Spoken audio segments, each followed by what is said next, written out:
चलो, तो आज हम लोग एक नया चैप्टर शुरू करने वाले हैं। चैप्टर का नाम क्या है? Structure of atom. ठीक है, अब हम लोग ये समझते हैं ना कि स्ट्रक्चर ऑफ एटम के बारे में हम लोगों को पढ़ने का जरूरत क्यों पड़ा।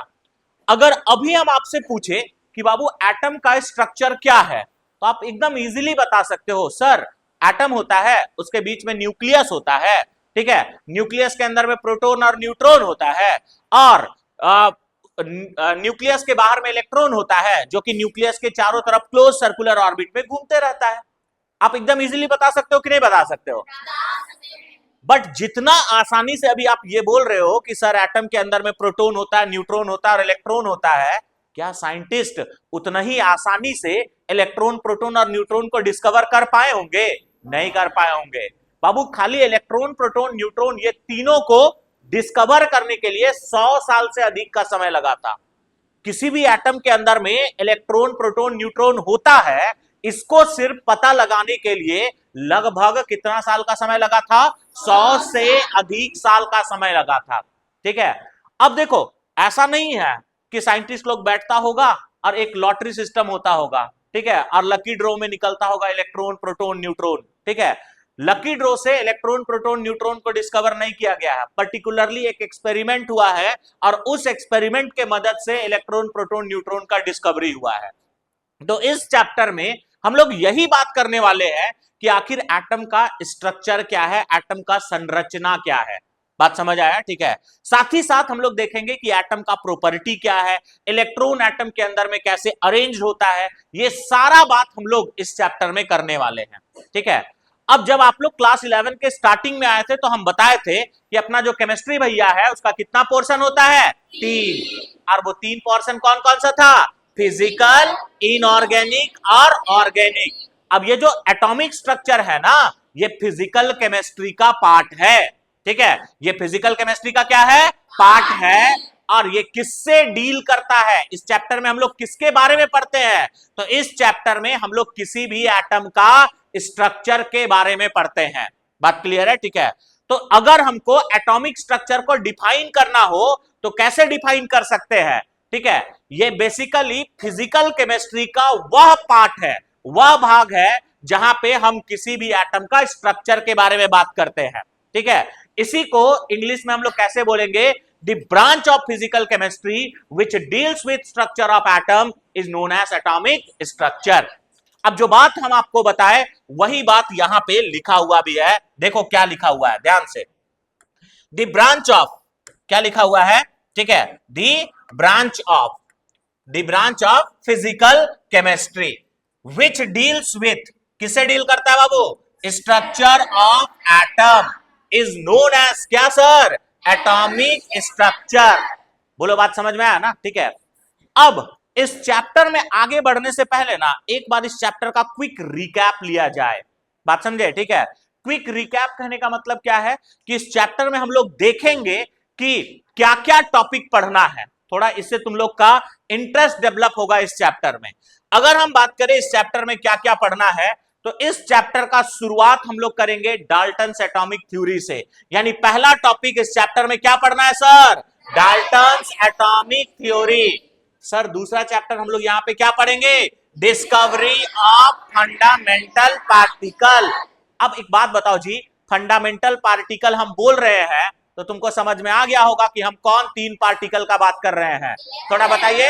Electron, proton, neutron. ठीक है, यानी यहां पे हम लोग बात करेंगे कि इलेक्ट्रॉन का डिस्कवरी कैसे हुआ, प्रोटॉन का डिस्कवरी कैसे हुआ और न्यूट्रॉन का डिस्कवरी कैसे हुआ। बात समझ आया? ठीक है, नेक्स्ट इसके बाद हम लोग क्या बात करेंगे सर? तो arrangement of fundamental particle inside the atom. इसका मतलब क्या है कि एटम के अंदर में, ठीक है, फंडामेंटल पार्टिकल यानी इलेक्ट्रॉन, प्रोटॉन, न्यूट्रॉन कैसे अरेंज्ड है, कैसे रखा हुआ है, इसके बारे में बात करेंगे। और किसी भी एटम के अंदर में फंडामेंटल पार्टिकल का जो अरेंजमेंट होता है सर, उसको हम लोग कहते हैं एटॉमिक मॉडल। क्या कहते हैं? Atomic model. यानी यहां पे हम लोग बात करेंगे एटॉमिक मॉडल के ऊपर में। और एक बात बता देते हैं, तुमको यहां पे 4 एटॉमिक मॉडल पढ़ना है। अब तुम कहोगे सर हम लोग 10 क्लास या 9 क्लास में 3 ही एटॉमिक मॉडल पढ़े हैं, आप लोग को याद भी होगा। एक पढ़े होगे थॉमसन वाला, ठीक है, एक पढ़े होगे रदरफोर्ड वाला, और एक पढ़े होगे Bohr's atomic model. Class 11th में एक नया एटॉमिक मॉडल आएगा जिसका नाम है वेव मैकेनिकल मॉडल, ठीक है। और यहां पे एक नया चीज सीखोगे, अभी तक क्या जानते हो, न्यूक्लियस, इलेक्ट्रॉन उसके चारों तरफ गोल गोल घूमता है ना, अब तुमको पता चलेगा इलेक्ट्रॉन गोल गोल घूमता ही नहीं है, इलेक्ट्रॉन तो ऐसे वेव जैसा घूमता है, तरंग के जैसा घूमता है न्यूक्लियस के चारों तरफ। बात क्लियर है? तो यहां पे एक नया एटॉमिक मॉडल आप लोग का आएगा। इसके बाद आप पढ़ोगे डुअल नेचर ऑफ लाइट। क्या पढ़ोगे? Dual nature of light. दूसरा हम लोग पढ़ेंगे फोटो इलेक्ट्रिक इफेक्ट। क्या पढ़ेंगे? फोटो इलेक्ट्रिक इफेक्ट, ठीक है। नेक्स्ट पढ़ेंगे डुअल नेचर ऑफ मैटर, और यहां पे एक कॉन्सेप्ट पढ़ोगे डी ब्रॉगली वेवलेंथ। क्या पढ़ेंगे? De Broglie wavelength. फिर हम लोग पढ़ेंगे सर हाइजेनबर्ग अनसर्टेनिटी प्रिंसिपल। क्या पढ़ेंगे? Heisenberg uncertainty principle. उसके बाद हम लोग पढ़ेंगे क्वांटम नंबर। क्या पढ़ेंगे? क्वांटम नंबर, ठीक है। और यहां पे वापस से 4 क्वांटम नंबर पढ़ोगे, ठीक है। एक का नाम होगा प्रिंसिपल, दूसरा का नाम होगा एज़ीमुथल, तीसरा का नाम होगा मैग्नेटिक, और चौथा का नाम होगा स्पिन। ये सब आने वाला है, बात समझे, ठीक है। अगर हम आगे बात करें तो नेक्स्ट हम लोग क्या पढ़ेंगे यहां पे, ठीक है। एक और टॉपिक है जो यहां पे लिखा हुआ नहीं है, क्वांटम नंबर के बाद हम लोग इलेक्ट्रॉनिक कॉन्फ़िगरेशन भी पढ़ने वाले हैं, ठीक है। हम लोग क्या पढ़ेंगे? Electronic configuration. तो इतना टॉपिक तुम लोग पढ़ोगे तब जाकर के ये चैप्टर खत्म होगा। यानी शुरुआत करेंगे हम लोग डिस्कवरी ऑफ फंडामेंटल पार्टिकल से, और अंत करेंगे कहां पे? इलेक्ट्रॉनिक कॉन्फ़िगरेशन पे। चलो, तो अब हम लोग इस चैप्टर का पहला टॉपिक स्टार्ट करने वाले हैं, और पहला टॉपिक कौन सा है बोलिए तो? Dalton's atomic theory. बात क्लियर है, ठीक है।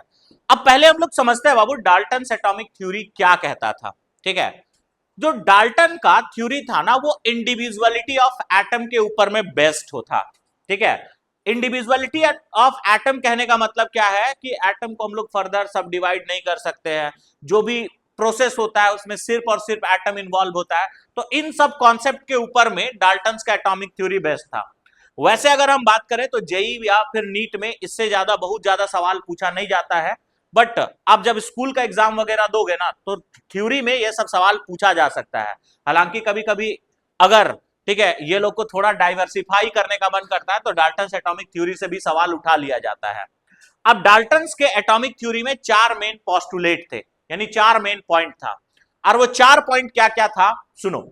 पहला पॉइंट ये कहता है कि एटम जो है ना वो किसी भी एलिमेंट का सबसे छोटा पार्टिकल है, विच कैनॉट बी फर्दर सब डिवाइडेड। यानी कोई भी एलिमेंट का सबसे छोटा पार्टिकल को ही हम लोग क्या कहते हैं? एटम। और साथ ही साथ ये भी बात को ऐड किया ना कि एटम किसी भी एलिमेंट का सबसे छोटा पार्टिकल है और उसको हम लोग और फर्दर सब डिवाइड नहीं कर सकते हैं, यानी एटम को और छोटा पार्ट में तोड़ा नहीं जा सकता है। पहला बात ये बोला। दूसरा बात ये बोला ना कि अगर हम सिमिलर एलिमेंट का एटम को देखें तो वो सिमिलर दिखेगा, यानी 2 गो ऑक्सीजन एटम को अगर हम देखेंगे ना तो वो सेम दिखेगा, 2 गो कार्बन एटम को देखेंगे ना तो वो सेम दिखेगा, यानी एक जैसा दिखेगा। दूसरा पोस्टुलेट में ये बोला। तीसरा पोस्टुलेट में बोलता है कि जब भी एटम आपस में कंबाइन करके कोई भी कंपाउंड बनाएगा ना, वो हमेशा सिंपल रेशियो में कंबाइन करेगा। वो हमेशा किस रेशियो में कंबाइन करेगा? सिंपल रेशियो में। बात समझ आया, ठीक है। और चौथा पोस्टुलेट बोला कि atom can neither be created nor be destroyed, यानी एटम को हम लोग ना ही बना सकते हैं ना ही खत्म कर सकते हैं। ये अपना चौथा पोस्टुलेट में बोला था। बात क्लियर है, ठीक है। अब एक बार हम लोग रिवाइज कर लेते हैं, तुम लोग को यहीं पे याद हो जाएगा। देखिए क्लास में ना एकदम अटेंटिवली सुनिए, क्योंकि नोट्स आप लोग पहले ही एक बार लिख चुके हो। बात क्लियर है ना, ठीक है। ऑनलाइन वाला लेक्चर से आप लोग लिख ही चुके हो नोट्स को, ठीक है। तो यहां पे एकदम आपको पूरा अटेंशन फोकस होकर के सुनना है, और जितना बात आपको हम थ्योरी बता रहे हैं ना उसको क्लास में ही याद कर लेना है, ताकि आप जब, ठीक है, हम यहां से चले जाए, ठीक है, उस पे आप सिर्फ और सिर्फ क्वेश्चन प्रैक्टिस करो। क्योंकि अल्टीमेटली अगर हमको जेई या फिर बोर्ड में अच्छा स्कोर करना है तो हमको क्वेश्चन का प्रैक्टिस ज्यादा रखना पड़ेगा। बात समझ आया, ठीक है। चलो तो एक बार हम लोग रिवाइज करते हैं। हम क्या बोले? डाल्टन्स का जो एटॉमिक थ्योरी था वो कंप्लीटली किस पे बेस्ड था? इंडिविजुअलिटी ऑफ एटम पे। बात क्लियर है, ठीक है। डाल्टन्स के एटॉमिक थ्योरी में टोटल कितना पोस्टुलेट था? 4। पहला पोस्टुलेट क्या कहता है कि किसी भी एलिमेंट का एटम सबसे क्या होता है? छोटा पार्टिकल। और इसको फर्दर सब डिवाइड कर सकते हैं क्या? नहीं कर सकते हैं। दूसरा पोस्टुलेट क्या बोला था? सिमिलर एलिमेंट का एटम क्या दिखेगा? सिमिलर दिखेगा, ठीक है, और ये दूसरे एलिमेंट के कंपैरिजन में अलग होगा, यानी कार्बन कार्बन सेम दिखेगा बट कार्बन और ऑक्सीजन क्या दिखेगा? अलग दिखेगा। जब भी दो एलिमेंट आपस में कंबाइन करके प्रोडक्ट बनाएगा वो हमेशा किस रेशियो में कंबाइन करेगा? सिंपल रेशियो में। और चौथा पोस्टुलेट बोलता है कि एटम को ना ही हम क्रिएट कर सकते हैं, ना ही बना सकते हैं, ना ही डिस्ट्रॉय कर सकते हैं, ना ही खत्म कर सकते हैं। बात समझ आया? तो ये टोटल 4 पोस्टुलेट्स थे डाल्टन्स के एटॉमिक थ्योरी में। अब यही बात देखिए यहां पे हम लिखे हुए हैं पहले से। देखो क्या क्या लिखा हुआ है, ध्यान दीजिएगा। लिखा हुआ है डाल्टन्स एटॉमिक थ्योरी, ठीक है। अगर हम बात करें तो यहां पे क्या लिखा हुआ है? Dalton's atomic theory was related with क्या? इंडिविजुअलिटी ऑफ एटम, ठीक है। And the main points are, और इसके में टोटल कितना पॉइंट्स होता है? 4। पहला पॉइंट क्या है? देखो, atom is the smallest particle of an element which cannot be further सब डिवाइडेड, ठीक है। इसी को हम आप लोग को बताया ना, किसी भी एलिमेंट का एटम सबसे छोटा पार्टिकल होता है जिसको फर्दर सब डिवाइड नहीं कर सकते हैं। अब आगे सुनो, atom of same element are क्या? Similar but different from atom of क्या? अदर एलिमेंट, ठीक है। यानी सेम एलिमेंट का एटम सेम दिखता है बट दूसरे एलिमेंट से वो क्या दिखाई देता है? अलग दिखाई देता है, ठीक है। तीसरा पोस्टुलेट कहता है कि atom of different element combine in simple ratio two form compound. इसका मतलब क्या है कि एटम जब भी कंबाइन करके कंपाउंड बनाएगा वो हमेशा किस रेशियो में कंबाइन करेगा? सिंपल रेशियो में। सर इसका अगर हम एग्जांपल का बात करें तो इसका एक एग्जांपल लेते हैं, जैसे देखो, ठीक है, C+O2 ये मिलकर के क्या बनाता है सर? CO2। अब देखो ये रिएक्शन बैलेंस है कि अनबैलेंस है? क्या है? बैलेंस्ड है। ये रिएक्शन तुम्हारा बैलेंस्ड है। अब इसका अगर हम रेशियो का बात करें तो इसका रेशियो क्या होगा? 1:1। सिंपल रेशियो है या नहीं है? हम आप लोग को बताए भी थे कि सिंपल रेशियो किसको कहते हैं? दो छोटे छोटे नंबर के बीच का जो रेशियो होता है उसी को हम लोग क्या कहते हैं? Simple ratio. बोलो बात समझ में आया ना? चलो आगे अगर हम बात करें तो नेक्स्ट देखो कि atom can neither be created nor be destroyed. Atom को ना ही हम क्रिएट कर सकते हैं ना ही डिस्ट्रॉय कर सकते हैं। बात क्लियर है? ठीक है। तो ये सारा बात था डाल्टन्स के एटॉमिक थ्योरी वाले पोस्टुलेट्स में। बात क्लियर है? ठीक है। बट जब जैसे जैसे केमिस्ट्री आगे बढ़ा ना वैसे वैसे देखा यह गया कि डाल्टन्स का चारों पोस्टुलेट गलत है। अब चारों पोस्टुलेट कैसे कैसे गलत हुआ सुनो। पहला पोस्टुलेट क्या कहा था कि एलिमेंट का सबसे छोटा पार्टिकल एटम है जिसको हम लोग फर्दर सब डिवाइड नहीं कर सकते हैं। बाद में पता चला कि एटम को हम लोग फर्दर सब डिवाइड कर सकते हैं into electron, proton and neutron. पहला वाला गलत हुआ कि नहीं हुआ? दूसरा क्या बोला कि सेम एलिमेंट का एटम सेम दिखेगा ना जी, बट आइसोटॉप के केस में यह भी पोस्टुलेट गलत है। आइसोटॉप किसको कहते हैं? वैसे एलिमेंट जिनका एटॉमिक नंबर सेम होता है बट एटॉमिक मास अलग अलग होता है उसी को हम लोग क्या कहते हैं सर? आइसोटॉप्स। अब यहां पे अगर हम बात करें तो ध्यान दीजिएगा, ठीक है। जैसे अगर हम बात करें C12, C13, C14 ये कार्बन का आइसोटॉप है। ये कार्बन का क्या है? आइसोटॉप। अब देखो तीनों कार्बन एटम है, हाँ या ना? बट तीनों क्या एक है बाबू? देखो तो इसका मास कितना है? 12, इसका 13 और इसका 14। किसी भी एंगल से ये सिमिलर दिख रहा है जी? नहीं दिख रहा है। तो यहाँ पे सेम एटम का, ठीक है, सेम एलिमेंट का एटम भी सिमिलर नहीं दिख रहा है। जबकि डाल्टन बोला था कि सेम एलिमेंट का एटम क्या होगा? सेम होगा। बट यहाँ पे सेम एलिमेंट का एटम भी क्या दिख रहा है? अलग दिख रहा है। तो हो गया मेरा दूसरा पोस्टुलेट भी गलत, ठीक है। तीसरा, तुम आगे क्लास 12 में पढ़ोगे एक तरह का कंपाउंड जिसको बोलते हैं नॉन स्टोइकियोमेट्रिक कंपाउंड। ये कभी भी सिंपल रेशियो में कंबाइन नहीं करता है। हम नॉन स्टोइकियोमेट्रिक कंपाउंड का एग्जांपल लेते हैं जैसे Fe0.95O। अब यहां पे अगर तुम रेशियो देखोगे ना तो यहां पे रेशियो है 0.95:1। अब देखो ये सिंपल रेशियो कतई नहीं है।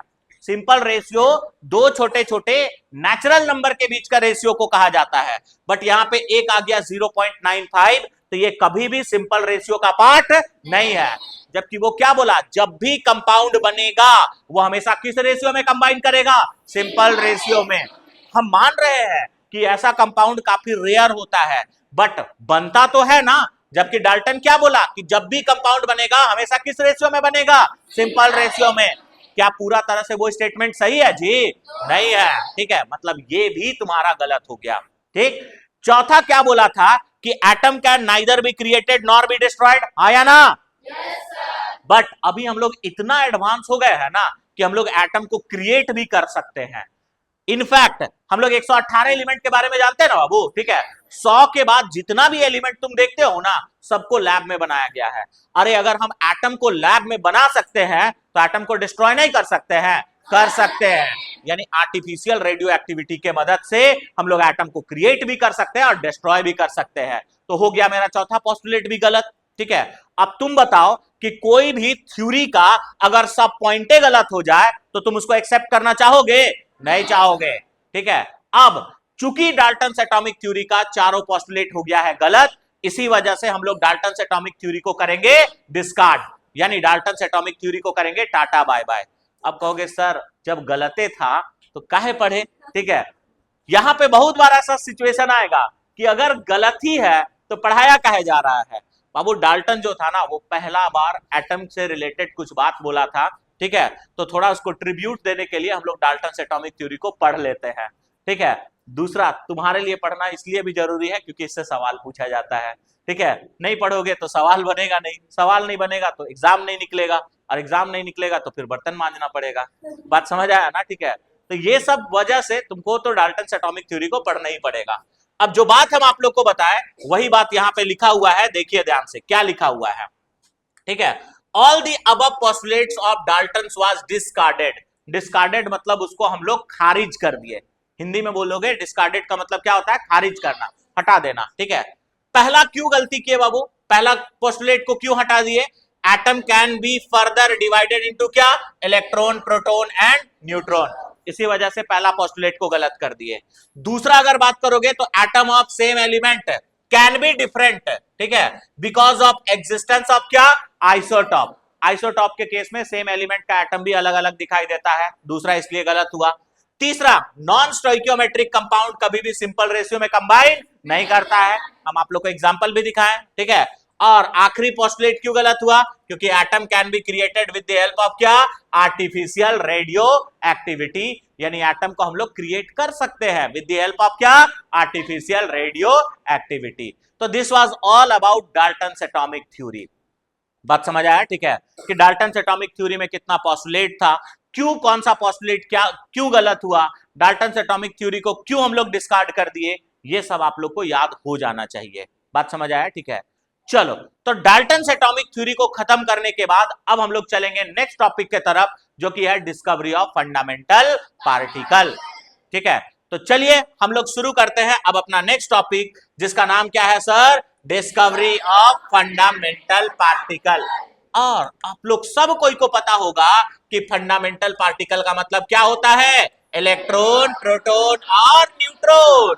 यानी हम लोग यहाँ पे तीन पार्टिकल का डिस्कवरी करने वाले हैं, एक है इलेक्ट्रॉन भैया, दूसरा है प्रोटॉन और तीसरा क्या है, न्यूट्रॉन।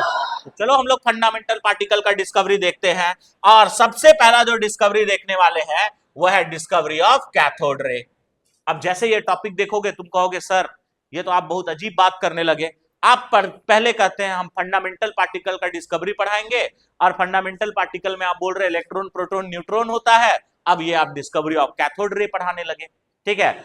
हम लोग को पढ़ना क्या चाहिए था, डिस्कवरी ऑफ इलेक्ट्रॉन, बट पढ़ क्या रहे हैं, डिस्कवरी ऑफ कैथोड रे। काहे, क्योंकि बाबू इलेक्ट्रॉन डायरेक्टली डिस्कवर नहीं हुआ था, कैथोड रे के डिस्कवरी से ही पता चला था कि एटम के अंदर में क्या होता है, इलेक्ट्रॉन। यानी अगर हम कैथोड रे का डिस्कवरी समझ गए ना तो इलेक्ट्रॉन कैसे डिस्कवर हुआ था ये इजीली समझ जाएंगे। बात क्लियर है, ठीक है। तो चलो हम लोग देखते हैं अब, यानी हम यहां से सिंपल सा बात क्या बोल सकते हैं कि सर जो कैथोड रे का डिस्कवरी आप बोल रहे हैं ना, इसी कैथोड रे से किसका डिस्कवरी हुआ था सर? इलेक्ट्रॉन का। यानी हम बोल सकते हैं यहां से हुआ था discovery of electron. Discovery of क्या? इलेक्ट्रॉन। अब बात को समझिए, ठीक है, थोड़ा देर। अगर हम बात करें ना, तो डिस्कवरी ऑफ कैथोड रे को समझने से पहले आपको समझना होगा डिस्चार्ज ट्यूब एक्सपेरिमेंट के बारे में, क्योंकि कैथोड रे का जो डिस्कवरी हुआ था वो डिस्चार्ज ट्यूब एक्सपेरिमेंट से ही हुआ था। अब ये डिस्चार्ज ट्यूब एक्सपेरिमेंट क्या है सर? चलो समझते हैं इस बात को बाबू। अगर हम डिस्चार्ज ट्यूब एक्सपेरिमेंट का बात करें ना, तो इस तरह का एक ट्यूब लिया जाता है। इस तरह का एक कांच का क्या लिया जाता है? ट्यूब लिया जाता है। इसी ट्यूब को हम लोग प्यार से डिस्चार्ज ट्यूब कहेंगे। इसी को हम लोग क्या कहेंगे sir? Discharge tube. Discharge tube. इस डिस्चार्ज ट्यूब के अंदर में हम लोग दो प्लेट इंसर्ट करते हैं। इंसर्ट का मतलब होता है डालना, ठीक है। तो यहां पे एक प्लेट इंसर्ट किए और यहां पे भी एक प्लेट इंसर्ट किए। बात क्लियर है? ठीक है। और इस प्लेट को बाबू हम लोग क्या करते हैं? एक हाई वोल्टेज बैटरी के थ्रू जोड़ते हैं। एक हाई वोल्टेज बैटरी के थ्रू जोड़ते हैं। हाई वोल्टेज मतलब इसका वोल्टेज बहुत ज्यादा होगा, तो सर कितना ज्यादा होना चाहिए? तो ये लगभग 10 का पावर 4 वोल्ट से क्या होना चाहिए?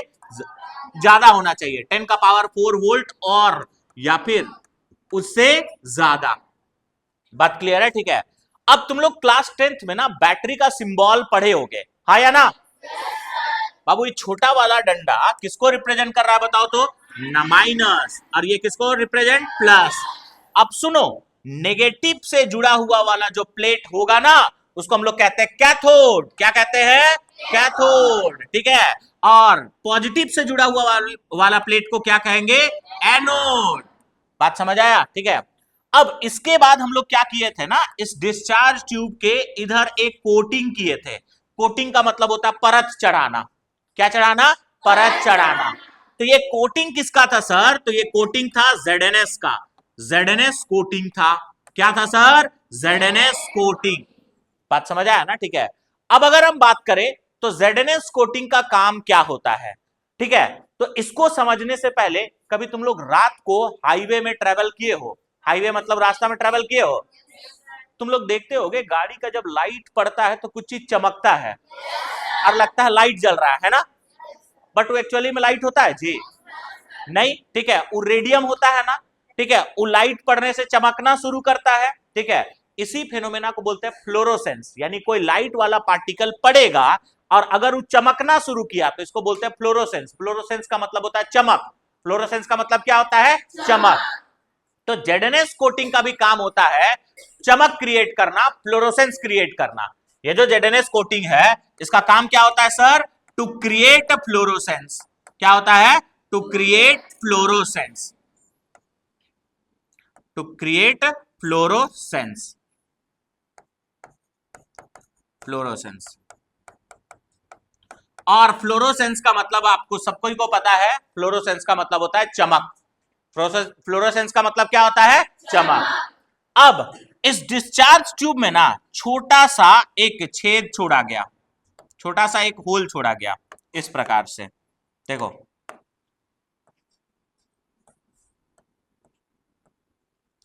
छोटा से इस प्रकार से क्या छोड़ा गया है? एक होल छोड़ा गया है। बात क्लियर है ना? ठीक है। और ये होल क्यों छोड़ा गया है? तो to create vacuum. To create क्या? वैक्यूम। बता रहे हैं। वैक्यूम का मतलब होता है पूरा तरह से खाली कर देना, वहां पे हवा भी नहीं होगा। बात क्लियर है ना? ठीक है। पूरा खाली जगह को ही हम लोग क्या कहते हैं? वैक्यूम, ठीक है। अब इस डिस्चार्ज ट्यूब का प्रेशर को काफी कम रखा गया था, लो प्रेशर। Low pressure. और कितना कम रखा गया था सर? तो ये रखा गया था 10 का पावर -4 ATM। 10 का पावर -4 ATM, इतना कम रखा गया था। बात समझ आया? ठीक है। फिर इस डिस्चार्ज ट्यूब में ना हम लोग कोई भी एक गैस को रखते थे। कोई भी एक क्या को रखते थे? गैस को। अब सुनो, इस डिस्चार्ज ट्यूब एक्सपेरिमेंट का ये कतई मकसद नहीं था कि वो इलेक्ट्रॉन ढूंढे। तो ये कर क्या रहा था? ये देख रहा था कि क्या हवा के थ्रू, गैस के थ्रू करंट फ्लो कर सकता है कि नहीं कर सकता है। करंट मतलब विद्युत का बात कर रहे हैं, ठीक है। करंट हवा में ट्रेवल कर सकता है कि नहीं कर सकता है, ठीक है। ये चेक करने के लिए ये एक्सपेरिमेंट कर रहा था। तो उसको क्या दिखाई दिया कि जब कंडीशन नॉर्मल होता है, नॉर्मल कंडीशन यानी लो वोल्टेज और लो प्रेशर होता है, तो हवा में करंट का फ्लो नहीं होता है। बट जब कंडीशन को थोड़ा सा चेंज किया गया, मतलब प्रेशर को लो किया गया और वोल्टेज को क्या किया गया, हाई, तो हवा में भी करंट का फ्लो होना शुरू हो गया, यानी हवा में करंट ट्रेवल करना शुरू हो गया। ठीक है, और हवा में जब करंट ट्रेवल कर रहा था ना, उस दरमियान देखा यह गया, ठीक है, कि डिस्चार्ज ट्यूब में, ट्यूब में एक अननोन लाइट दिखाई दिया। लाइट को ही अभी हम लोग रे कह रहे हैं, उसी को हम लोग क्या कह रहे हैं, रे कह रहे हैं। ठीक है, तो एक अननोन रे दिखाई दिया। वो रे जो है वो कैथोड प्लेट से कहां जा रहा था, एनोड प्लेट के तरफ। ठीक है, कैथोड प्लेट से कहां जा रहा था, एनोड प्लेट के तरफ।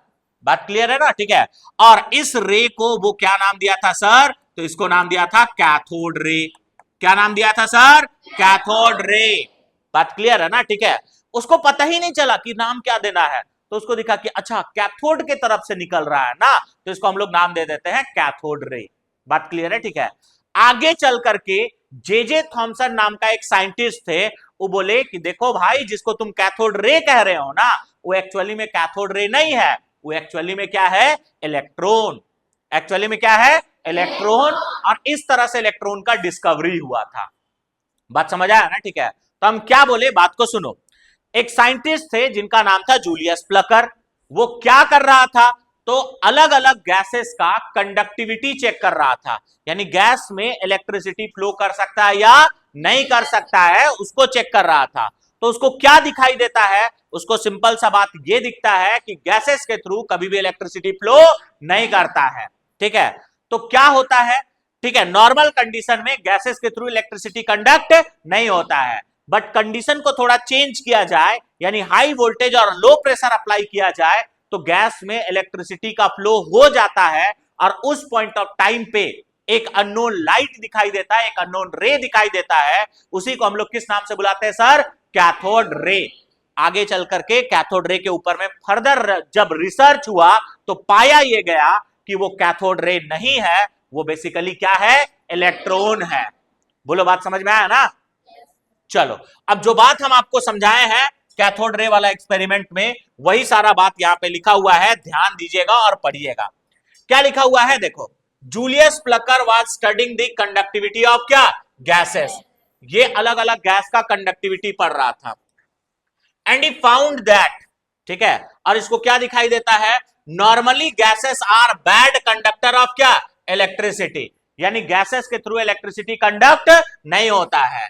But when created very low pressure, जब वो बहुत कम प्रेशर क्रिएट किया और बहुत हाई वोल्टेज क्रिएट किया, ठीक है, लो प्रेशर मतलब 10 का पावर -4 एटीएम, और हाई वोल्टेज यानी 10 का पावर 4 वोल्ट या फिर उससे क्या ज्यादा, तो उसको क्या दिखाई देता है, he found that gases start conducting क्या, इलेक्ट्रिसिटी, बिकॉज दे आयोनाइज, मतलब वो आयन में टूट जाता है। बात क्लियर है? ठीक है, आगे, इन दिस कंडीशन, जब गैस इलेक्ट्रिसिटी को कंडक्ट कर रहा था, तो सम सॉर्ट ऑफ, मतलब कुछ इनविजिबल रे दिखाई दिया, ठीक है, जो कि कहां से मूव कर रहा था, देखो, मूव्ड फ्रॉम कैथोड टू कहां, एनोड, जो कि कहां से कहां मूव कर रहा था, कैथोड से कहां, एनोड।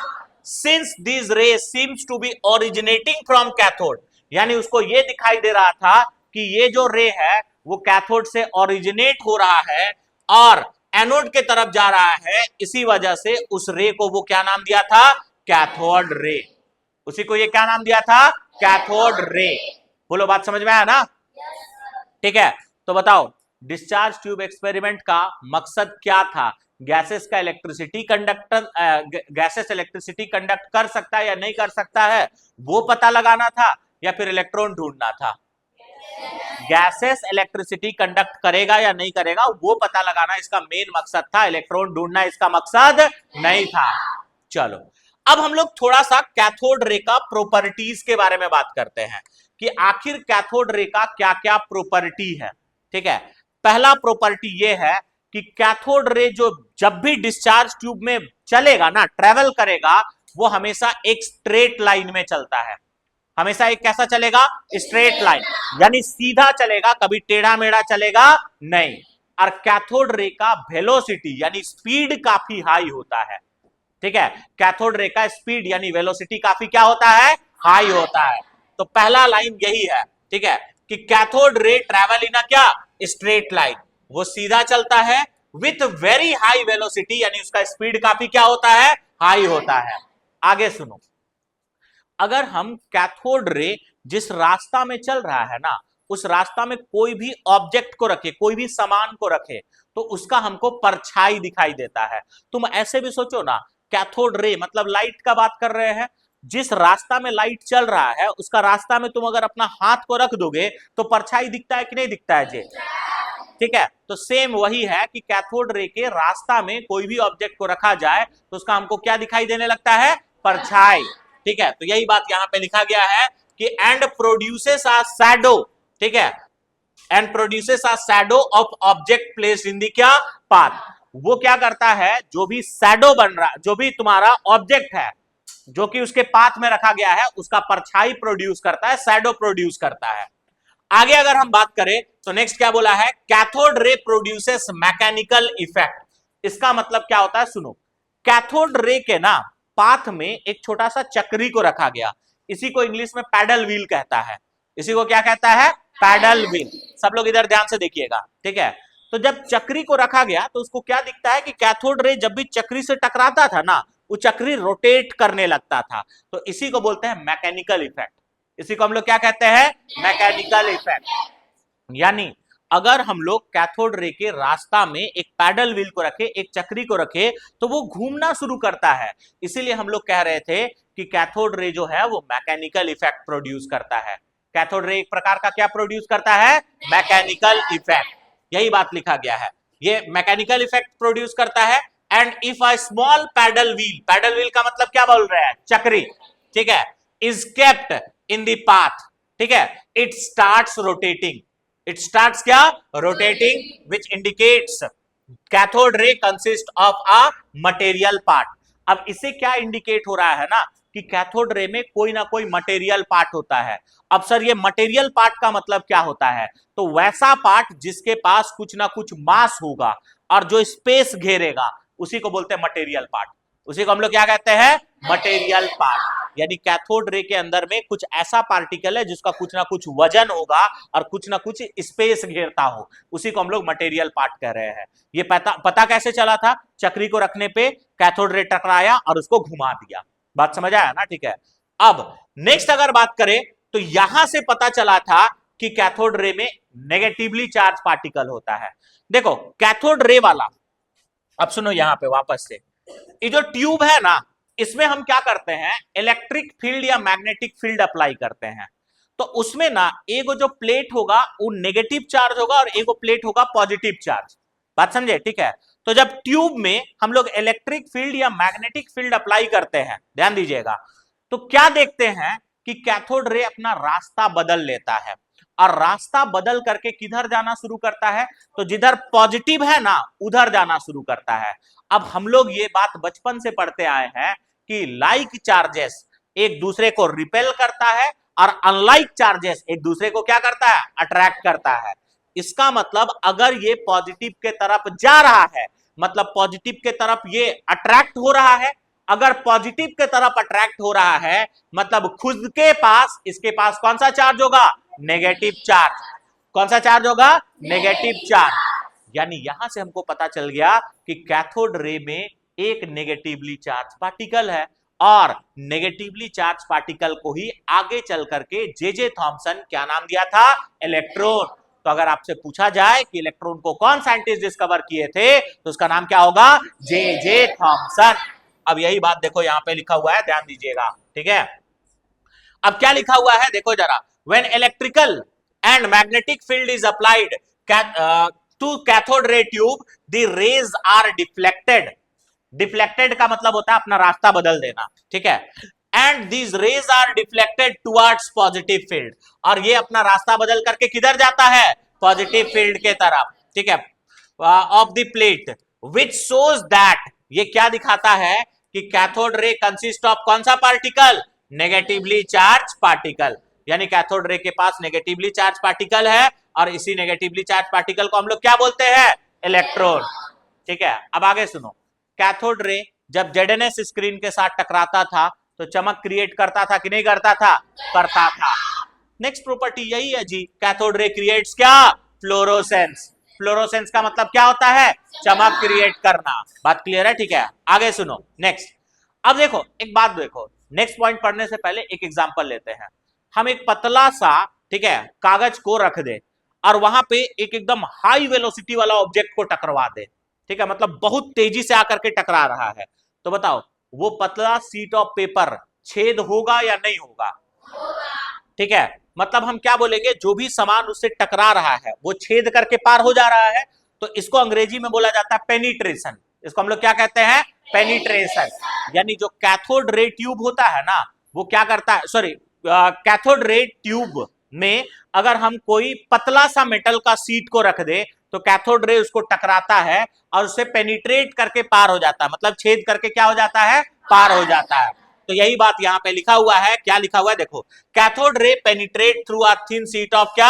Aluminium metal. यानी एल्युमिनियम मेटल को कैथोड रे छेद करके पार हो जाता है। आगे अगर हम बात करें तो ये फोटोग्राफिक प्लेट को अफेक्ट करता है। पहले के जमाना में जो सब फोटो घिसा जाता था ना, उसको ये अफेक्ट करता है। बस लाइन याद रख लेना। सबसे इंपॉर्टेंट लाइन ये है, ठीक है, ये सवाल पूछा जाता है, स्पेसिफिक चार्ज किसको कहते हैं? तो किसी भी पार्टिकल का चार्ज और मास के बीच का जो रेशियो होता है, अनुपात होता है, उसी को हम लोग कहते हैं स्पेसिफिक चार्ज। उसी को हम लोग क्या कहते हैं? Specific charge. तो यहां पे यही लिखा गया है, the ratio of charge to mass is known as क्या? Specific charge. चार्ज और मास के बीच का जो रेशियो होता है सर, उसी को हम लोग क्या कहते हैं? Specific charge. आगे अगर हम बात करें तो नेक्स्ट बोला गया है, specific charge of all cathode, ठीक है, is same, it does not depend upon nature of gas taken in the tube.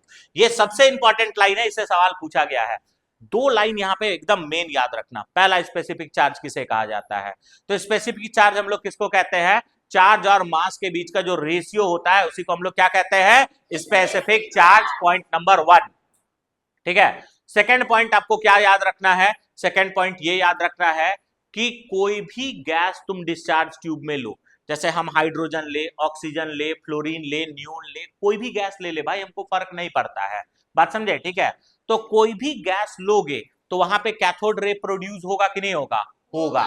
ठीक है, तुम कोई भी गैस लोगे ना और उससे प्रोड्यूस हुए होने वाला कैथोड रे का स्पेसिफिक चार्ज निकालोगे तो वो हमेशा सेम आएगा। ये सवाल पूछा जाता है कि क्या कैथोड रे का specific charge nature of gas पे डिपेंड करता है? तो तुम क्या बोलोगे? डिपेंड नहीं करता है। ठीक है, अगर हम हाइड्रोजन गैस लेकर के स्पेसिफिक चार्ज कैलकुलेट करें और ऑक्सीजन गैस लेकर के स्पेसिफिक चार्ज कैलकुलेट करें, तो क्या दोनों का जो वैल्यू आएगा वो सेम आएगा या अलग अलग आएगा? तो आंसर क्या आएगा? सेम आएगा, अलग अलग नहीं आएगा। तो ये बात को याद रखना। तो ये सारा प्रॉपर्टीज था कैथोड रे का। ये सारा प्रॉपर्टी था किसका? कैथोड रे का। एक सवाल कभी कभी यहां पे पूछा जाता है, छोटा सा न्यूमेरिकल है, इसको तुम ही लोग को ट्राई करना है पहले, उसके बाद हम आगे आप लोग को बताएंगे। यहां पे अगर हम बात करें तो कैलकुलेशन ऑफ स्पेसिफिक चार्ज के ऊपर में एक छोटा सा सवाल है, और सवाल यह है कि calculate specific charge of cathode ray. अब सुनो ध्यान से, अगर हम स्पेसिफिक चार्ज कैलकुलेट करना चाहें, जिसको SC से रिप्रेजेंट करते हैं, तो ये कैलकुलेट करने का फॉर्मूला होता है Q/M। क्या होता है सर? Q/M। ठीक है, Q यहां पे क्या चीज को रिप्रेजेंट कर रहा है? चार्ज को। क्या चीज को रिप्रेजेंट कर रहा है? चार्ज को। और M रिप्रेजेंट कर रहा है मास को।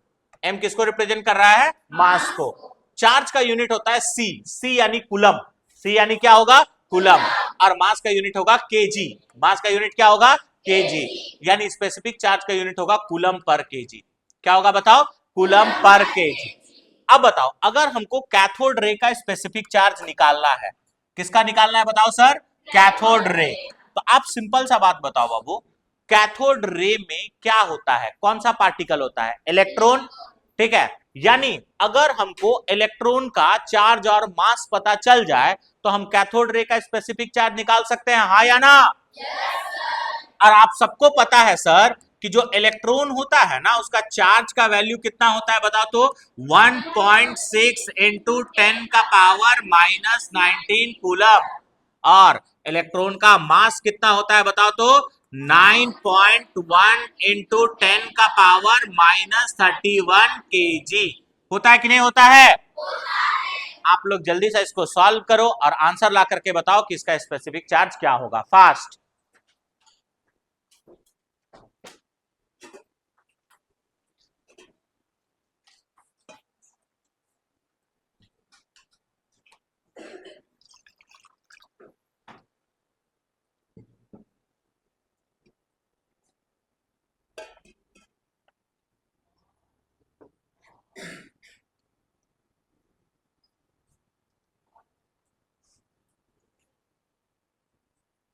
मजा आ रहा है ना? पक्का?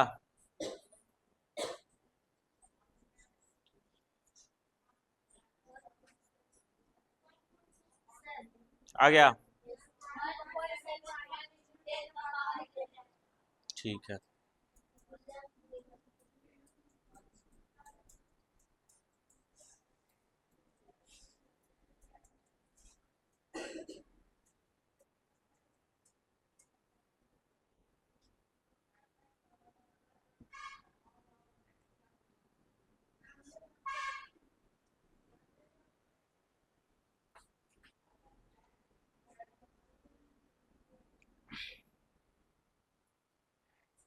चलिए, आप लोगों से उम्मीद है बन गया होगा, तो आप लोग अपना अपना आंसर चेक करना। अगर हम यहाँ पे स्पेसिफिक चार्ज निकालना चाहे तो फॉर्मूला होगा ना सर, Q बाई क्या होगा M। बाबू Q का वैल्यू कितना बताए हैं 1.6 इंटू 10 का पावर -19 और M का वैल्यू कितना है 9.1 इंटू 10 का पावर -31।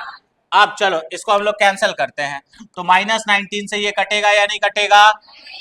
कितना बचेगा बताओ 10 का पावर -12, यही बचेगा ना? 10 का पावर -12 को ऊपर भेज दोगे तो 10 का पावर +12 होगा क्या? ठीक है, नीचे में 9.1। ठीक है, अब इसका एक पावर को घटा दोगे तो ऐसे लिख सकते हैं 16 इंटू 10 का पावर 11। अरे हाँ या ना? डिवाइडेड बाय 9 हो जाएगा क्या? 9.1 को अप्रोक्स क्या मान लेंगे 9। अब इसको काटो, 9 1 जा 9, 9 1 जा 9, कितना बच जाएगा सर 7, वही होगा ना? ठीक है, पॉइंट देकर के 0 दे देंगे तो वो 70 हो जाएगा क्या? ठीक है, 9 5 जा 45, 9 6 जा 54, 9 7 जा 63, तो यहाँ पे 7 और यहाँ पे 7, यानी अप्रोक्स में कितना आ जाएगा सर 1.77 इंटू 10 का पावर क्या 11, और यूनिट क्या लिख लोगे कूलम पर केजी। बोलिए किसी को कोई दिक्कत है? ये वैल्यू याद रख लेना, कभी कभी पूछा जाता है। तो ये सारा कहानी था डिस्कवरी ऑफ कैथोड रे, और इस प्रकार से हम लोग को पता चला था कि एटम के अंदर में क्या होता है इलेक्ट्रॉन होता है। बोलो कोई दिक्कत है इसमें? चलो अब हम लोग आगे बढ़ते हैं और नेक्स्ट देखते हैं सर डिस्कवरी ऑफ एनोड रे। डिस्कवरी ऑफ क्या? एनोड रे। तो चलो अब हम लोग एनोड रे का डिस्कवरी के बारे में बात करते हैं। देखो जितना भी स्टेटमेंट है वो सारा स्टेटमेंट तुमको इधर लिखा हुआ दिख जाएगा। ठीक है, तो पहले हम आप लोग को डिटेल में बताते हैं कि एनोड रे का डिस्कवरी आखिर कैसे हुआ था। ठीक है, तो उसके बाद फिर एक मिनट, इसका स्टेटमेंट कहां था?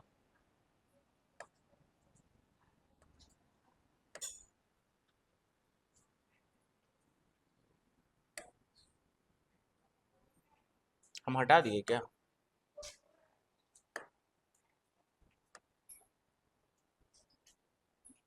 Just minute.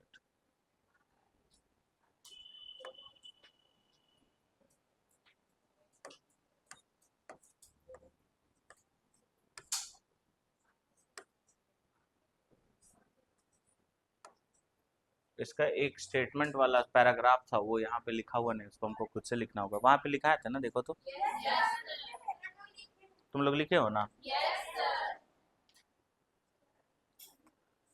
चलो छोड़ो, अब हम लोग देखते हैं नेक्स्ट जो कि है डिस्कवरी ऑफ एनोड रे। ठीक है, तो एक साइंटिस्ट थे जिनका नाम था क्या गोल्डस्टीन। क्या नाम था? गोल्डस्टीन। वो सेम एक्सपेरिमेंट को परफॉर्म किया जो जूलियस प्लकर परफॉर्म किया था, यानी इसी प्रकार से वो डिस्चार्ज ट्यूब लिया, इसी प्रकार से वो दो प्लेट इंसर्ट किया था। ठीक है, और ये क्या किया था इस तरह से उसी को हाई वोल्टेज बैटरी के थ्रू क्या कर दिया था जोड़ दिया था। बात क्लियर है? ठीक है, अब इस बैटरी का वो वोल्टेज 10 का पावर 4 वोल्ट या ज्यादा लेता था, ये भी 10 का पावर 4 वोल्ट या फिर उससे क्या लिया था ज्यादा और मोर। बात समझ आया? ठीक है, आगे अगर हम बात करेंगे, ठीक है, इसका प्रेशर को ये कम रखा था, ये भी प्रेशर को कम रखा था, 10 का पावर -4 ATM। अब देखो कुछ कुछ बदलाव यहाँ पे क्या किया था, वो ZNS कोटिंग एक साइड किया था, ये दोनों साइड ZNS कोटिंग लिया था। बात समझे, ठीक है। अब नेक्स्ट ये क्या किया था कि कैथोड में ना ये एक स्पेशल टाइप का कैथोड लिया था। इस प्रकार से एक सर्कल वाला कैथोड लेता था और इस कैथोड में ना छोटा छोटा ऐसे होल दिखाता था, छोटा छोटा ऐसे क्या दिखाता था, होल दिखाता था। और ठीक है, ये भी तुम्हारा छोटा सा गैप छोड़ा था वैक्यूम क्रिएट करने के लिए, ठीक। और यहां पे गैस को ये भी लिया और उसके बाद बोला कि देखो जब हम लो प्रेशर और हाई वोल्टेज के कंडीशन में गैस को लेकर के जाए ना, तो सिर्फ रे जो है वो कैथोड से एनोड के तरफ ट्रेवल नहीं कर रहा है, एक और रे है जो जूलियस प्लकर से छूट गया था, और वो जो रे है वो कहां से ट्रेवल कर रहा है सर बता तो, एनोड से किधर ट्रेवल कर रहा है, कैथोड के तरफ। एनोड से किधर ट्रेवल कर रहा है, कैथोड के तरफ। और उस रे को वो ना ये छोटा छोटा जो होल था उससे पार होता हुआ दिखाया। बात समझ आया, ठीक है। तो हम क्या बोल रहे हैं कि 1886 में गोल्डस्टीन जो है वो सेम एक्सपेरिमेंट को परफॉर्म करता है जो जूलियस प्लकर किया था। बात समझ आया, ठीक है। और क्या बोला कि रे जो है वो सिर्फ कैथोड प्लेट से एनोड प्लेट के तरफ नहीं जा रहा है, एक और रे जो है वो कहां से कहां जा रहा है, एनोड से कैथोड के तरफ, और उसको वो क्या नाम दिया था, एनोड रे। वो क्या नाम दिया था, एनोड रे। नेक्स्ट एनोड रे का इस पे एक और नाम है, इसको वो क्या बोलता था सर बताओ, एनोड रे। क्या कहता था, एनोड रे। अब देखो ये जो एनोड रे ना है वो छोटा छोटा होल के थ्रू पास कर रहा है, होल को वो बोलता था केनाल। क्या बोलता था, केनाल। तो एनोड रे का दूसरा नाम है केनाल रे। क्या नाम है, केनाल रे। तो ये सवाल पूछा जाता है कि केनाल रे किसको कहते हैं, तो एनोड रे का ही दूसरा नाम क्या है, केनाल रे। और एनोड रे कहां से कहां जाता है, एनोड से कैथोड के तरफ। बात क्लियर है, ठीक है। और ये इस प्रकार का कैथोड लिया था, इसको ये परफोरेटेड कैथोड कहता था। क्या कहता था sir, perforated cathode. Perforated cathode का मतलब क्या होता है समझ में आ रहा है, वैसा कैथोड जिसमें छोटा छोटा होल होगा उसी को हम लोग परफोरेटेड कैथोड कहते हैं। उसी को हम लोग क्या कहते हैं, परफोरेटेड कैथोड, यानी कैथोड हैविंग होल्स। बात क्लियर है ना, इसी को परफोरेटेड कैथोड कहा जाता है। अब अगर हम कैथोड रे का प्रॉपर्टी का बात करें तो कैथोड रे और एनोड रे का प्रॉपर्टी लगभग मैच करता है, थोड़ा बहुत डिफरेंस होता है। क्या क्या डिफरेंस होता है, अगर तुम इस पे इलेक्ट्रिक फील्ड या मैग्नेटिक फील्ड अप्लाई करोगे ना तो ये किधर मूव करेगा, नेगेटिव प्लेट के तरफ। वो पॉजिटिव के तरफ मूव किया था, ये किधर मूव करेगा, नेगेटिव के तरफ। और ये इंडिकेट करता है ना कि कैथोड रे के पास, सॉरी एनोड रे के पास में कौन सा चार्ज पार्टिकल है, पॉजिटिवली चार्ज पार्टिकल, जिसको हम लोग किस नाम से बुलाते हैं, प्रोटॉन के नाम से, ठीक है। दूसरा बात ये बोला गया कि कैथोड रे और एनोड रे का स्पेसिफिक चार्ज में भी डिफरेंस होता है। हम क्या बोले थे, कैथोड रे का specific charge nature of gas पे डिपेंड नहीं करता है, बट एनोड रे का specific charge nature of gas के ऊपर में डिपेंड करता है। बात क्लियर है, ठीक है। नेक्स्ट ये भी तुमसे पूछा जाता है कि किसका स्पेसिफिक चार्ज का वैल्यू ज्यादा होता है, कैथोड रे का या एनोड रे का। तो ये बात याद रखना, ठीक है। देखो कैथोड रे और एनोड रे दोनों का चार्ज सेम होता है, मास अलग अलग होता है। बात समझे, ठीक है। अब स्पेसिफिक चार्ज मास के इनवर्सली प्रोपोर्शनल होता है, यानी जिसका मास ज्यादा उसका स्पेसिफिक चार्ज कम होगा। अब अगर हम बात करें तो इलेक्ट्रॉन और प्रोटॉन में किसका मास ज्यादा होता है, प्रोटॉन का मास क्या होता है, ज्यादा। और कैथोड रे में तो प्रोटॉन वगैरह ही होता है, यानी हम बोल रहे हैं कि मास ज्यादा तो स्पेसिफिक चार्ज क्या होगा, कम होगा। यानी कैथोड रे का स्पेसिफिक चार्ज ज्यादा होगा और एनोड रे का स्पेसिफिक चार्ज क्या होगा, कम होगा। अब अगर हम बात कर रहे हैं ना कि एनोड रे के केस में भी सबसे ज्यादा स्पेसिफिक चार्ज कब आएगा, क्योंकि हमको पता है अलग अलग गैस के केस में स्पेसिफिक चार्ज का वैल्यू अलग अलग आएगा। तो जब तुम डिस्चार्ज ट्यूब में हाइड्रोजन गैस लोगे ना उस टाइम पे एनोड रे का स्पेसिफिक चार्ज का वैल्यू मैक्सिमम होता है, ठीक है। और हाइड्रोजन गैस के केस में जो स्पेसिफिक चार्ज का वैल्यू आता है एनोड रे के केस में, उसी को हम लोग स्पेसिफिक चार्ज ऑफ प्रोटॉन नाम मान करके चलते हैं। यानी प्रोटॉन का स्पेसिफिक चार्ज का जो वैल्यू आएगा वो बेसिकली कौन सा गैस के स्पेसिफिक चार्ज के इक्वल होता है, हाइड्रोजन गैस, ठीक है। कौन सा गैस? Hydrogen gas. अब जो बात हम आपको समझाए वही सारा बात इधर लिखा हुआ होगा। देखो क्या बोला है, पहला लाइन हम आप लोग को यही बोले थे ना बच्चे, ठीक है, कि कैथोड रे और एनोड रे का स्पेसिफिक चार्ज सॉरी प्रॉपर्टी जो होता है वो क्या होता है? सेम होता है। तो they have same property as cathode ray, the only difference is, क्या क्या डिफरेंस है? पहला, they get deflected towards negative plate, ये किधर डिफ्लेक्ट होता है? Negative plate, which indicates that they are positively charged particle, ये इंडिकेट करता है कि ये कैसा चार्ज पार्टिकल है? पॉजिटिवली चार्ज पार्टिकल, पहला बात। दूसरा, अगर हम बात करें E/m ratio of anode ray is smaller than that of cathode ray, E/m यानी स्पेसिफिक चार्ज, तो हम तो बोले ही कि स्पेसिफिक चार्ज एनोड रे का कम होता है एज कंपेयर टू क्या? Cathode ray. आगे अगर हम बात करें specific charge that is E/m depends upon nature of gas taken in the discharge tube, यानी एनोड रे का जो स्पेसिफिक चार्ज का वैल्यू है वो गैस के नेचर पे डिपेंड करता है। आगे अगर हम बात करें तो this means specific charge of anode ray is different for different gases, इसका मतलब ये है कि अलग अलग गैस के लिए एनोड रे का स्पेसिफिक चार्ज का वैल्यू भी क्या आएगा सर? अलग अलग आएगा, ठीक है। आगे अगर नेक्स्ट हम बात करें तो नेक्स्ट क्या है, देखो E/m of anode ray is maximum for hydrogen gas, ठीक है। एनोड रे का स्पेसिफिक चार्ज का सबसे ज्यादा वैल्यू कौन सा गैस के केस में होता है? हाइड्रोजन गैस के केस में, बात क्लियर है, ठीक है। यानी ये इंडिकेट कर रहा है कि हाइड्रोजन गैस से जो पॉजिटिवली चार्ज पार्टिकल हमको मिल रहा है, ठीक है, हाइड्रोजन गैस से जो पॉजिटिवली चार्ज पार्टिकल हमको मिल रहा है उसका वेट सबसे कम होगा, उसका वेट हम सबसे क्या होगा? कम होगा, क्योंकि जब वेट कम होता है तभी ना स्पेसिफिक चार्ज ज्यादा होता है। तो यही बात लिखा गया है कि दिस मींस दैट, ठीक है, this means positive particle obtained, ठीक है, फ्रॉम एनोड रे, ठीक है, इज लाइटेस्ट, यानी हम क्या बोल रहे हैं कि this means positive charge obtained from, ठीक है, यहां पे एक चीज छूट रहा है, फ्रॉम हाइड्रोजन गैस लिखना है, फ्रॉम क्या लिखोगे? हाइड्रोजन गैस, हाइड्रोजन गैस, इसको सुधार लीजिएगा, इज लाइटेस्ट, यानी हाइड्रोजन गैस से एनोड रे में जो पॉजिटिव चार्ज मिल रहा है वो लाइटेस्ट होगा, उसका वजन सबसे क्या होगा? कम होगा। और इसी पार्टिकल को हम किस नाम से बुलाते हैं बताओ? प्रोटॉन के नाम से। अब एक नया चीज तुम लोग सीखे, जब भी हम तुम लोग को प्रोटॉन बोलेंगे ना, मतलब समझ जाना हम H+ आयन का बात कर रहे हैं, H+ आयन को ही हम लोग क्या कहते हैं? प्रोटॉन कहते हैं। तो अगर कहीं पे प्रोटॉन के जगह में H+ आयन लिखा हुआ है तो कंफ्यूज मत होना। अब ये सारा पॉइंट को हम समराइज करते हैं, ध्यान दीजिएगा, लिखना बंद करो और इधर सुनो। हम अगर बात करें तो एनोड रे और कैथोड रे का जो कैरेक्टरिस्टिक्स होता है मैक्सिमम सेम होता है कि अलग होता है? क्या क्या डिफरेंस है? पहला डिफरेंस ये है कि ये किधर डिफ्लेक्ट होता है, पॉजिटिव के तरफ कि नेगेटिव के तरफ? नेगेटिव के तरफ। ये क्या इंडिकेट किया कि इसके पास में पॉजिटिव चार्ज है कि नेगेटिव चार्ज है? पॉजिटिव चार्ज है। दूसरा, कैथोड रे और एनोड रे में किसका स्पेसिफिक चार्ज का वैल्यू ज्यादा होता है? कैथोड का ज्यादा, एनोड का कम। तीसरा पॉइंट हम क्या बोले, ठीक है, कि जो एनोड रे का स्पेसिफिक चार्ज का वैल्यू है वो नेचर ऑफ गैस पे डिपेंड करता है कि नहीं करता है? करता है, ठीक है। एनोड रे का हम बोल रहे हैं, एनोड रे का स्पेसिफिक चार्ज का वैल्यू जो है वो नेचर ऑफ गैस पे डिपेंड करता है कि नहीं करता है? करता है, ठीक है। बताओ नेक्स्ट, कौन सा गैस के केस में एनोड रे का स्पेसिफिक चार्ज का वैल्यू सबसे ज्यादा आता है? Hydrogen gas.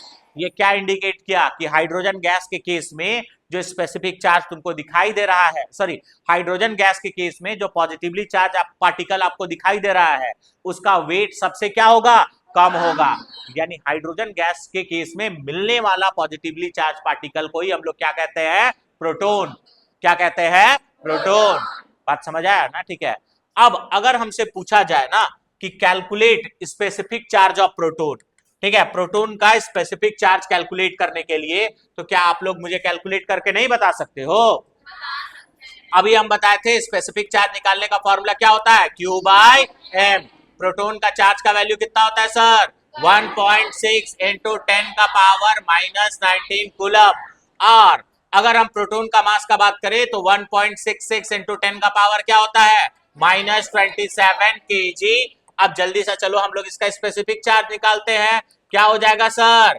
Q/m m। q का वैल्यू कितना है बच्चे 1.6 इंटू 10 का पावर -19 और ये 1.66 इंटू 10 का पावर क्या -27। ये कटेगा तो 10 का पावर -8 बचेगा क्या 10 का पावर -8 ऊपर जाकर के 10 का पावर +8 होगा क्या और यहाँ 1.66 इंटू 10 का पावर ठीक है सॉरी ये नहीं होगा ना 10 का 1.66 होगा कि नहीं होगा होगा।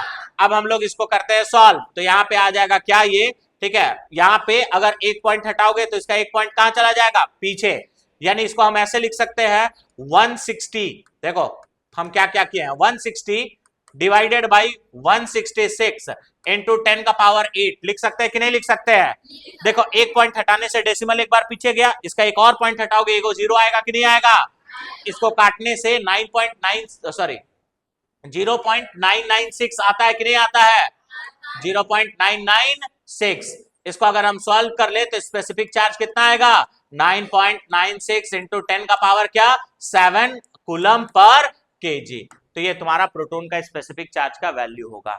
बाबू ये जरूर याद रखना स्पेसिफिक चार्ज किसको कहते हैं कौन सा पार्टिकल का स्पेसिफिक चार्ज ज्यादा होता है कैथोड रे का कि एनोड रे का किसका specific charge nature of gas पे डिपेंड करता है और किसका नहीं करता है ठीक है कौन सा गैस के केस में एनोड रे का स्पेसिफिक चार्ज का वैल्यू मैक्सिमम होता है ये सारा पॉइंट आपको याद रखना है ठीक है और इस तरह से हम लोग डिस्कवर किए थे प्रोटॉन का डिस्कवरर भी याद रख लेना इलेक्ट्रॉन का डिस्कवरी कौन किया था जे थॉमसन एक्सपेरिमेंट था जूलियस प्लकर का मगर डिस्कवरी कौन किया था जे थॉमसन दूसरा अगर हम प्रोटॉन का डिस्कवरी का बात करें तो कौन किया था गोल्ड स्टीन और जूलियस प्लकर का एक्सपेरिमेंट सेम था कि अलग अलग था सेम था बस क्या क्या डिफरेंस था ये कैथोड के जगह में परफोरेटेड कैथोड लेता था ठीक है परफोरेटेड कैथोड का मतलब क्या होता है कैथोड हैविंग होल या फिर उसी को हम लोग क्या कहते हैं केनाल बात समझ आया ना ठीक है नेक्स्ट अब आप लोग को ये भी बात बताएं